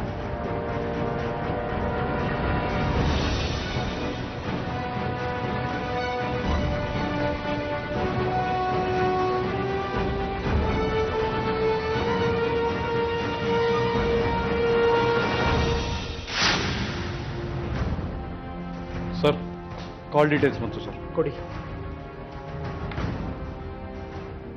ಇದೇನ್ರಿ ಇಷ್ಟೊಂದು ಕಾಲ್ ಮಾಡಿದಾಳೆ? ಸರ್ ಬಿಸ್ನೆಸ್ ಮಾಡೋರು ಅಷ್ಟು ಮಾಡಲ್ಲ ಸರ್. ಮನೇಲಿ ಅಡುಗೆ ಕೆಲಸ ಮಾಡಿಕೊಂಡು ಎಷ್ಟೊಂದು ಕಾಲ್ ಮಾಡಿದ್ದಾಳೆ ನೋಡಿ ಸರ್. ಇದು ಅವ್ನ ಕಾಲ್ ಇಷ್ಟು ಸರ್. ಮೈ ಗಾಡ್, ಇಷ್ಟು ರಿಪೀಟ್ ಕಾಲ್ ಮಾಡಿದಾಳೆ ಸರ್. ಆ ನಂಬರ್ಗೆ ಇತ್ತೀಚೆಗಷ್ಟೇ ಮಾಡಿರೋ ಕಾಲ್ಗಳು ಸರ್. ಅಷ್ಟೊಂದು ಮಾತಾಡೋ ಅಗತ್ಯ ಏನಿರುತ್ತೆ ಸರ್? ಅಗತ್ಯ ಏನಿರುತ್ತೆ ಅನ್ನೋದಕ್ಕಿಂತ ಮಾಡಿರೋನು ಯಾವನು ಅಂತ ನೋಡಿ ಸರ್. ನನಗನ್ಸುತ್ತೆ ಅವಳೇ 100% ಈ ಕೊಲೆ ಮಾಡಿಸಿರೋದು ಅಂತ ಸರ್. ನಮ್ಮ ಹತ್ರ ಸುಳ್ಳು ಹೇಳ್ತಿದ್ದಾಳೆ. ನೋಡೋಣ, ಈ ನಂಬರ್ ಟ್ರೇಸ್ ಮಾಡಿ. Okay sir. ಮುನಿಸ್ವಾಮಿಯ ಕೊಲೆ ನಡೆದು ಸುಮಾರು 6-7 ದಿನಗಳು ಕಳೆದು ಹೋಗಿರುತ್ತೆ. ಪೊಲೀಸರ ಪ್ರಕಾರ ತನಿಖೆ ಕೊನೆಯ ಹಂತಕ್ಕೆ ಬಂದಿರುತ್ತೆ. ಆದ್ರೆ ಅವರ ಮಾತಿನಲ್ಲಿರೋ ನಿಗೂಢವಾದ ಇವಳು ಯಾರು ಅಂತ ಯಾರಿಗೂ ಗೊತ್ತಾಗೋದಿಲ್ಲ. ತನ್ನ ತಂದೆ ಆಸ್ತಿನೆಲ್ಲ ಯಾರೋ ಅನುಭವಿಸ್ತಾ ಇದ್ದಾರೆ ಅನ್ನೋ ಸಿಟ್ಟಲ್ಲಿದ್ದ ಮುನಿಸ್ವಾಮಿಯ ಮೊದಲನೇ ಹೆಂಡತಿ ಮಗಳು ದೇವಿನ, ಅಥವಾ ಮುನಿಸ್ವಾಮಿಯ ಆಸ್ತಿನ ನೋಡಿ ಮಗಳನ್ನ ಮದುವೆ ಮಾಡಿಕೊಟ್ಟ ನಿಂಗಮ್ಮನ, ಅಥವಾ ಇನ್ನು ಚಿಕ್ಕ ವಯಸ್ಸಿನಲ್ಲೇ ಅನಿವಾರ್ಯವಾಗಿ ವಯಸ್ಸಾದ ಗಂಡನ್ನ ಕಟ್ಕೊಂಡಂತ ರತ್ನನೇ ಗಂಡನ್ನ ಕೊಲೆ ಮಾಡುತ್ತಾ? ಸರ್, ಆ ಹುಡುಗಿ ಯಾರ ನಂಬರ್ಗೆ ಕಾಲ್ ಮಾಡ್ತಿದ್ದಾಳೆ ಅನ್ನೋದು ಗೊತ್ತಾಯ್ತು ಸರ್. ಆ ನಂಬರ್ ಬಂದು ಕುಮಾರ್ ಅಂತ, ಕೋಲಾರದೊಂದು. ಅವನ ಅಡ್ರೆಸ್ ಪತ್ತೆ ಹಚ್ಚಿದ್ರಿ? ಗೊತ್ತಾಯ್ತು ಸರ್. ಹೇಳ್ಕೊಂಡು ಬನ್ರಿ. ಅವಳ ಹತ್ರ ಅಷ್ಟೊತ್ತು ಮಾತಾಡೋದು ಏನಿತ್ತು ಅಂತ ವಿಚಾರಣೆ ಮಾಡೋಣ. Okay sir.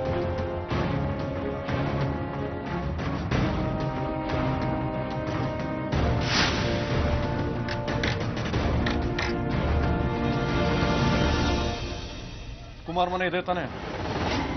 ಹೌದು ಸರ್, ಅವ್ನು ನನ್ನ ಮಗ. ಯಾಕೆ ಸರ್? ಸ್ವಲ್ಪ ಕರೀರಿ. ಯಾಕೆ ಸರ್, ಏನಾಯ್ತು? ಮೊದಲು ಕರೀರಿ, ಆಮೇಲೆ ವಿಷಯ ಏನು ಅಂತ ಹೇಳ್ತೀನಿ. ಅವನಿಲ್ಲ, ಬಾಂಬೆಗೆ ಹೋಗಿದ್ದಾನೆ. ಯಾವಾಗ? ಯಾಕೆ ಹೋಗಿದ್ದಾನೆ ಬಾಂಬೆಗೆ? ಒಂದು 6-7 ದಿವಸ ಆಯ್ತು. ಕೆಲ್ಸದ ಮೇಲೆ ಹೋಗಿದ್ದಾನೆ. ಅವ್ನ ಮೊಬೈಲಿಗೆ ಟ್ರೈ ಮಾಡಿದ್ರೆ ಸ್ವಿಚ್ ಆಫ್ ಬರ್ತಾ ಇದೆ. ಬೇರೆ ಯಾವ್ದಾದ್ರು ನಂಬರ್ ಇದೇನ್ರಿ? ಇಲ್ಲ ಸರ್, ನಾವು ಫೋನ್ ಮಾಡ್ತಾನೆ ಇದ್ದೀವಿ, ಆದ್ರೆ ಅವ್ನು ಸಿಗ್ತಾನೆ ಇಲ್ಲ. ಯಾಕೆ ಸರ್? ಏನಿಲ್ಲ, ಯಾವುದೋ ಒಂದು ಕೇಸ್ ವಿಚಾರವಾಗಿ ವಿಚಾರಿಸಬೇಕಾಗಿತ್ತು ಅಷ್ಟೇ.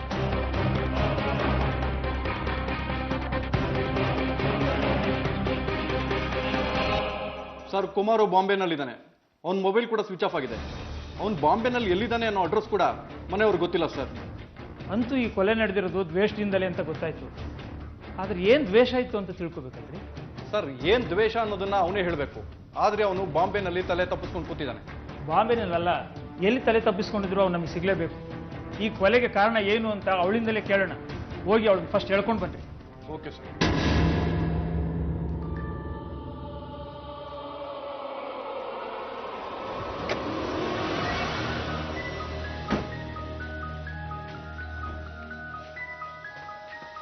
ಇದೇನ್ ಸರ್ ಮತ್ತೆ ಬಂದ್ರಿ? ಕೊಲೆಗಾರ ಸಿಕ್ಕನ್ನ ಕಣ್ಣು ಹಿಡಿದ್ರ? ಇನ್ನೇನು ಸಿಕ್ದಂಗೆನೆ. ನಿಮ್ಮ ಮಗಳು ಬಂದು ಗುರ್ತಿಸಿದ್ರೆ ಎಲ್ಲ ಕೆಲಸ ಮುಗ್ದಂಗೆ. ಎಲ್ಲಿ ನಿಮ್ಮ ಮಗಳು? ಒಳಗಿದಾಳೆ ಸರ್, ಕರಿತೀನಿ ಬನ್ನಿ. ರತ್ನ, ರತ್ನ. ಏನಮ್ಮ? ಏನ್ ಸರ್ ಮತ್ತೆ ಬಂದಿದ್ದೀರಾ? ಕೇಸ್ ನಿಮ್ದೇ ಅಲ್ವಾ? 100 ಸತಿ ಬರ್ಬೇಕಾಗತ್ತೆ. ಸ್ವಲ್ಪ ಸ್ಟೇಷನ್ ಹತ್ರ ಬಾಮ್ಮ. ಸ್ಟೇಷನ್ಗಾ? ಯಾಕೆ ಸರ್? ಇನ್ನೂ ವಿಚಾರಣೆ ಬಾಕಿ ಇದೆ ಅಮ್ಮ, ಸ್ವಲ್ಪ ಸ್ಟೇಷನ್ ಹತ್ರ ಬಾ. ಇನ್ನೇನ್ ವಿಚಾರಣೆ ಸರ್? ನನಗೆ ಗೊತ್ತಿರೋದನ್ನೆಲ್ಲ ನಾ ಹೇಳಿದ್ದೀನಲ್ಲ. ಬಾಕಿ ಇದೆ, ಕೆಲವ್ರನ್ನ ಅಲ್ಲಿ ಗುರ್ತಿಸ್ಬೇಕು. ಫ್ರೀ ಕರ್ಕೊಳ್ರಿ ಅವ್ರನ್ನ.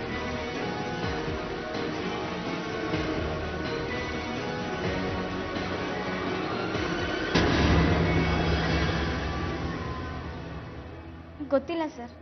ಗೊತ್ತಿಲ್ಲದೆ ಇಷ್ಟೊಂದು ಸರಿ ಫೋನ್ ಮಾಡಿದ್ಯಾ ನೀನು? ಯಾವುದೋ ರಾಂಗ್ ನಂಬರ್ ಇರ್ಬೇಕು ಸರ್. ನೋಡಿದ್ರ ಸರ್, ಈಗಿನ ಕಾಲದಲ್ಲಿ ಜನ ರಾಂಗ್ ನಂಬರ್ಗೂ ಪದೇ ಪದೇ ಫೋನ್ ಮಾಡಿ ಗಂಟು ಕಟ್ಲೆ ಕಾಲ ಮಾತಾಡ್ತಾರೆ. ನಿನಗೆ ಮರ್ತೋಗಿದೆ ಅಂತ ಗೊತ್ತು. ಅವನ ಹೆಸರು ಕುಮಾರ್ ಅಂತ, ಕೋಲಾರದ ಹುಡುಗ. ಈಗ ಹೇಳು, ಯಾರು ಆ ಕುಮಾರು? ಓ, ಕುಮಾರ ಸರ್. ಅವನ ನಂಬರ್ ನಂಗೆ ಮರ್ತೋಗಿತ್ತು. ಅವ್ನು ನನ್ನ ಚಿಕ್ಕಮ್ಮನ ಮಗ, ನನ್ನ ತಮ್ಮ ಆಗ್ಬೇಕು. ತುಂಬಾ ಸರಿ ಫೋನ್ ಮಾಡಿದ್ಯಲ್ಲಮ್ಮ, ಏನ್ ವಿಷಯ ಅಂತ ಅದನ್ನ ಹೇಳು. ಅವ್ನು ನನ್ನ ತಮ್ಮ ಸರ್.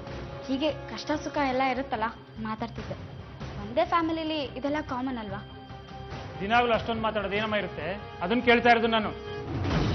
ನಾನು ಯಾವಾಗಲೂ ಅವನ ಜೊತೆ ಮಾತಾಡ್ತೀನಿ ಸರ್. ಅದ್ರಲ್ಲಿ ವಿಶೇಷ ಏನು? ನೀನು ಯಾವಾಗಲೂ ಅವನ ಹತ್ರ ಮಾತಾಡ್ತಿರ್ಲಿಲ್ಲ. ನಿನ್ ಗಂಡ ಕೊಲೆ ಆಗಕ್ಕೆ 1 ತಿಂಗಳು ಮೊದಲಿಂದ ನೀನು ಮಾತಾಡ್ತಾ ಇರೋದು. ಅದೇ ದಿಢೀರ್ ಅಂತ ನಿಮ್ಮ ತಮ್ಮನ ಮೇಲೆ ಅಷ್ಟೊಂದು ಪ್ರೀತಿ ಉಕ್ ಬಂದ್ಬಿಟ್ಟಿತ್ತಮ್ಮ ನಿನಗೆ. ಸರಿ, ಆ 50,000 ರೂಪಾಯಿ ಏನಮ್ಮ ಮಾಡಿದೆ? ಯಾವ 50,000 ಸರ್? ಅದೇ ಬ್ಯಾಂಕಿಂದ ತೆಗೆದಿಲ್ಲ ಆ 50,000 ರೂಪಾಯಿ. ಇವ್ರ ಅಕೌಂಟ್ನಲ್ಲಿ ಬರೀ 5,000 ರೂಪಾಯಿ ಬ್ಯಾಲೆನ್ಸ್ ಇದೆ ಅಷ್ಟೇ. ಬರೀ 5,000 ರೂಪಾಯಿನ? ಹೌದು. ಯಾಕೆ ಸರ್, ಡೌಟಾ? ಆದ್ರೆ ನಮ್ಮ ಮಾಹಿತಿ ಪ್ರಕಾರ ಸುಮಾರು 50 ಲಕ್ಷ ರೂಪಾಯಿ ಆದ್ರೂ ಇರ್ಬೇಕು ಸರ್. ನೀವು ಹೇಳ್ತಾ ಇರೋದು ಕರೆಕ್ಟ್ ಸರ್. ಅವ್ರ ಅಮೌಂಟನ್ನು ಫಿಕ್ಸೆಡ್ ಡೆಪಾಸಿಟ್ ಮಾಡಿದ್ದಾರೆ. ಅದು ಅವ್ರ ಗಂಡನ ಹೆಸರಲ್ಲಿ ಇದೆಯೋ ಅಥವಾ ಯಾವ್ದಾದ್ರು ನಾಮಿನಿ ಹೆಸರಲ್ಲಿ ಇದೆಯೋ ನೋಡಿ ಸರ್. 50 ಲಕ್ಷನೂ ಅವ್ರ ಹೆಸರಿನಲ್ಲೇ ಇದೆ. ಆದರೆ ಲಾಸ್ಟ್ ವೀಕ್ನಲ್ಲಿ 50,000 ರೂಪಾಯಿ ಡ್ರಾ ಮಾಡಿದ್ದಾರೆ. ಬ್ಯಾಲೆನ್ಸ್ ಅಮೌಂಟ್ನ ಇಲ್ಲೇ FD ಮಾಡಿದ್ದಾರೆ. 50,000 ರೂಪಾಯಿ ಡ್ರಾ ಮಾಡಿದ್ರ? ಯಾವ ಡೇಟು ಅಂತ ಹೇಳಿದ್ರಿ ಸರ್? 4th June. 4ನೇ ತಾರೀಕು ಬ್ಯಾಂಕಿಂದ 50,000 ರೂಪಾಯಿ ಡ್ರಾ ಮಾಡ್ಕೊಂಡ್ ಬಂದಿದ್ದು ನಮ್ಗೇನು ಗೊತ್ತಿಲ್ಲ ಅಂತ ತಿಳ್ಕೊಂಬಿಟ್ಟೇನಮ್ಮ? ಏನು ಮಾಡಿದೆ ಆ ದುಡ್ಡೆಲ್ಲ? ಖರ್ಚಿರುತ್ತಲ್ಲ ಸರ್, ನನಗೇನು ಬೇಕೋ ಅದನ್ನ ನಾನು ತಗೊಂಡೆ. ಏನ್ ತಗೊಂಡೆ? ಹೀಗೆ ಬಟ್ಟೆ, ಒಡವೆ, ಮಕ್ಳಿಗೆ ಡ್ರೆಸ್ಸು ಇವೆಲ್ಲ ತಗೊಂಡೆ ಸರ್. ರಸೀತಿ ಇರುತ್ತಲ್ಲ, ಮನೆಗೆ ಬಂದ್ರೆ ಒಡವೆ ಬಟ್ಟೆ ಎಲ್ಲ ತೋರಿಸ್ತೀಯಾ? ಹೇಳಮ್ಮ, ಏನ್ ಮಾಡಿದೆ ಆ ದುಡ್ಡು? ಹೇಳು. ಹೇಳಿದ್ನಲ್ಲ ಸರ್, ದುಡ್ಡೆಲ್ಲ ಖರ್ಚಾಯ್ತು ಅಂತ. ಸುಜಾತ, ಇವ್ರು ಒಳ್ಳೆ ರೀತಿಲಿ ಕೇಳಿದ್ರೆ ಬಾಯಿ ಬಿಡಲ್ಲ ಅನ್ಸುತ್ತೆ. ಕರ್ಕೊಂಡೋಗಿ ಕೇಳ್ರಿ ನಿಮ್ ರೀತಿನಲ್ಲಿ, ಬಿಡ್ತಾಳೆ ಬಾಯಿನ. ಸರ್ ನಾನು ಹೇಳೋದು ಸರ್, ಪ್ಲೀಸ್ ಸರ್.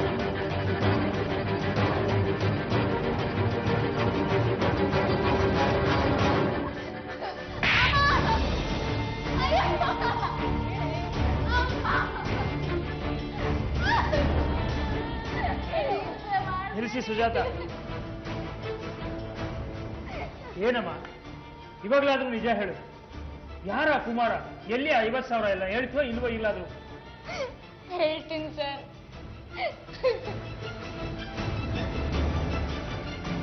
PUC ಮುಗಿದ್ಮೇಲೆ ಮದ್ವೆ ಮಾಡ್ಕೊ ಅಂತ ನಮ್ಮಮ್ಮ ನಂಗೆ ಮುಂಚೆನೆ ಹೇಳಿದ್ರು ಸರ್. ನನಗೂ ಒಳ್ಳೆ ಹುಡ್ಗನ್ ನೋಡಿ ಮದ್ವೆ ಮಾಡ್ಕೊಳ್ಳೋ ಆಸೆ ಇತ್ತು. ಆದ್ರೆ ನಮ್ಮಮ್ಮ ಆಸ್ತಿ ಆಸೆಗೋಸ್ಕರ ಆ ಮುನಿಸ್ವಾಮಿನ ನನಗೆ ಕಟ್ಟಿದ್ರು. ಅವ್ನು ನನ್ನ ಚೆನ್ನಾಗೇ ನೋಡ್ಕೋತಿದ್ದ. ಅವ್ರ ಆಸ್ತಿ ಎಲ್ಲ ನನಗೆ ಬರ್ಕೊಟ್ಟಿದ್ರು. ನಮ್ಮಮ್ಮ ನಮ್ಮ ಮನೆಗೆ ಬಂದು 3-4 ತಿಂಗಳಾಗಿತ್ತು ಸರ್. ಆದ್ರೆ ನಾನೊಂದಿನ ನೋಡ್ಬಾರ್ದು ನೋಡ್ಬಿಟ್ಟೆ ಸರ್. ಏನಮ್ಮ ನೋಡಿದೆ ಅಂತದ್ದು?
ಇದನ್ನೆಲ್ಲ ನೋಡಿ ನನ್ನ ಮೇಲೆ ನನಗೆ ಜಿಗುಪ್ಸೆ ಆಯ್ತು ಸರ್.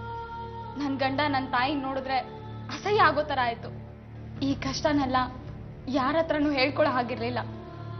ಒಂದಿನ ಕುಮಾರ್ ನನಗೆ ಫೋನ್ ಮಾಡಿದ್ದೆ ಸರ್. ಅವನು ನನಗೆ ಒಳ್ಳೆ ಫ್ರೆಂಡ್ ಥರ ಇದ್ದ. ನಾನು ಅವನಿಗೆ ಎಲ್ಲ ವಿಷಯನೂ ಹೇಳಿದೆ ಸರ್. ನೀನೇ ಏನಾದರೂ ಉಪಾಯ ಹೇಳು ಕುಮಾರ್. ನಾನು ನನ್ನ ಮಕ್ಕಳ ಜೊತೆ ಮನೆ ಬಿಟ್ಟು ಬಂದ್ಬಿಡ್ಲಾ? ನಂಗೆ ಏನು ಮಾಡೋದು ಅಂತ ಗೊತ್ತಾಗ್ತಿಲ್ಲ. ನೀನ್ ಯಾಕೆ ಮನೆ ಬಿಟ್ಟು ಹೋಗ್ತಿ? ನೋಡು, ನಾನೊಂದು ಪ್ಲಾನ್ ಮಾಡಿದ್ದೀನಿ.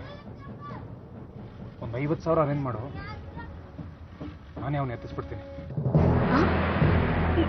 ಮತ್ತೆ ನನ್ನ ಕತೆ? ಅದನ್ನ ನೀನ್ ಯಾಕೆ ಅಷ್ಟೊಂದು ತಲೆ ಕೆಡ್ಸ್ಕೊಂತೀಯ? ನೀನ್ ಇನ್ನೂ ಚಿಕ್ಕ ವಯಸ್ಸು, ಬೇರೆ ಮದುವೆ ಮಾಡ್ಕೊಂಡು ಆರಾಮಾಗಿರ್ಬೋದು ತಾನೆ. ಹೆಂಗಿದ್ರು ಅವನ್ ಸತ್ತ ಮೇಲೆ ಅವನ ಆಸ್ತಿ ಎಲ್ಲ ನಿನ್ಗೆ ತಾನೇ ಸೇರೋದು. ರಾಣಿ ತರ ಇರ್ಬೋದು. ಆಯ್ತು, ಹಾಗೆ ಮಾಡು. ಅವನನ್ನು ನೋಡಿದ್ರೇ ನಂಗೆ ಅಸಹ್ಯ ಆಗುತ್ತೆ.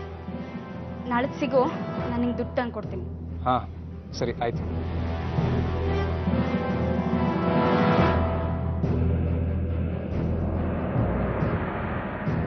ಹೀಗೆ ಮುನ್ಸ್ವಾಮಿನ ಕೊಲ್ಸೋ ಐಡಿಯಾ ಕುಮಾರೇ ಕೊಟ್ಟಿದ್ದು ಸರ್.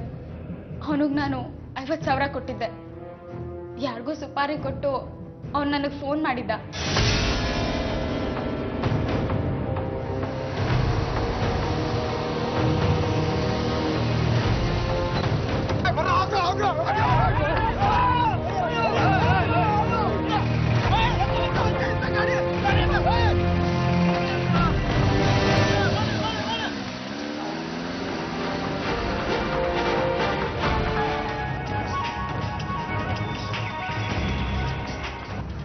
ಹಲೋ ರತ್ನ, ಅವನ ಕತೆ ಮುಗೀತು. ನೀನು ಆರಾಮಾಗಿ ಮಲ್ಕೋ. ಒಳ್ಳೆ ಕೆಲಸನೇ ಮಾಡಿದ್ಯಾ. ನೀನ್ ಯಾರ ಕೈಗೆ ಉಸ್ಕೋಬೇಡ. ಇಲ್ಲ ರತ್ನ, ಇವತ್ತು ರಾತ್ರಿನೇ ನಾನು ಬಾಂಬೆಗೆ ಹೋಗ್ತಿದ್ದೀನಿ. ಆಮೇಲೆ ನನ್ನ ಮೊಬೈಲ್ ಸ್ವಿಚ್ ಆಫ್ ಆಗಿರುತ್ತೆ. ನೀನು ಏನು ತಲೆ ಕೆಡ್ಸ್ಕೊಳಕ್ ಹೋಗ್ಬೇಡ. ಸರಿ ಆಯ್ತು, ಹುಷಾರು.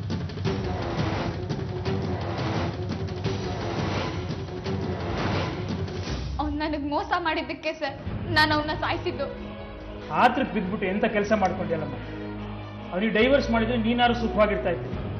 ಈಗ ನೀನು ಜೈಲು ಸೇರಿದೆ. ನಿನ್ನ ಮಕ್ಕಳ ಗತಿ ಏನು ಮುಂದೆ?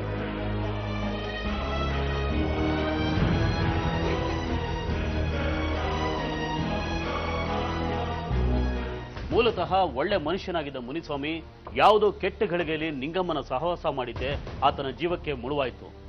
ಮುನಿಸ್ವಾಮಿ ಮಾಡಿದ್ದು ನಂಬಿಕೆ ದ್ರೋಹ. ಆದ್ರೂ ಅದು ಸಾವನ್ನೇ ಶಿಕ್ಷೆಯಾಗಿ ಪಡೆಯುವಂತ ತಪ್ಪೇನಲ್ಲ.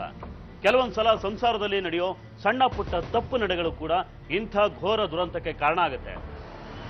ತಾಳ್ಮೆ ಕಳ್ಕೊಂಡ ರತ್ನ ಕೂಡ ಸರಿಯಾದ ನಿರ್ಧಾರ ತಗೊಳ್ಳೋದ್ರಲ್ಲಿ ಸೋಲ್ತಾಳೆ. ಮಕ್ಕಳನ್ನ ಅನಾಥರನ್ನಾಗಿಸಿ ತಾನು ಜೈಲ್ ಪಾಲಾಗ್ತಾಳೆ. ನಿಮ್ಮೆಲ್ಲರ ಸಂಸಾರಗಳಲ್ಲಿ ಇಂಥ ತಪ್ಪು ನಡೆಗಳು, ಇಂಥ ದುಡುಕು ನಿರ್ಧಾರಗಳು ಆಗದೇ ಇರಲಿ ಅಂತ ಹೇಳ್ತಾ ಇವತ್ತಿನ ಸಂಚಿಕೆನ ಇಲ್ಲಿಗೆ ಮುಗಿಸ್ತಾ ಇದ್ದೀವಿ. ಮುಂದಿನ ಸಂಚಿಕೆಯಲ್ಲಿ ಮತ್ತೊಂದು ವಿಭಿನ್ನ ಕುತೂಹಲಕಾರಿ ಸತ್ಯಕಥೆಯೊಂದಿಗೆ ಮತ್ತೆ ನಿಮ್ಮ ಮುಂದೆ ಬರ್ತೀವಿ. ನಾವು ಕತೆ ಹೇಳ್ತೀವಿ, ನೀವೆಚ್ಚರವಾಗಿರಿ.